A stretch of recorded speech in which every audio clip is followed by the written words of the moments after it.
कौन ऐसी medical report जमा कराए कि खान साहब बिल्कुल बिस्तर पे हैं, वो एक टांग नीचे नहीं लगा सकते, वो चल नहीं सकते, वो उठ नहीं सकते, वो बैठ नहीं सकते।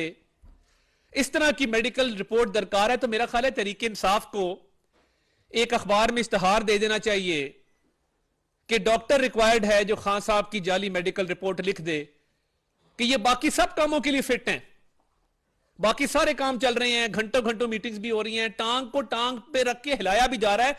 ऑनरेबल कोर्ट नोटिस ले कि एक वीडियो मौजूद है जिसमें खान साहब का एक अजीज उनके कान में कह रहा है टांग मत हिलाएं, कैमरा ऑन है।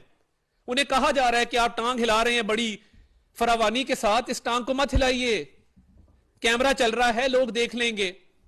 ये कौन सी टांग है जो 4 महीने में ठीक नहीं हो रही? और अगर अदालत में आपने दरखास्त दी है जमानत की तो मेहरबानी करके अदालत में पेश हो।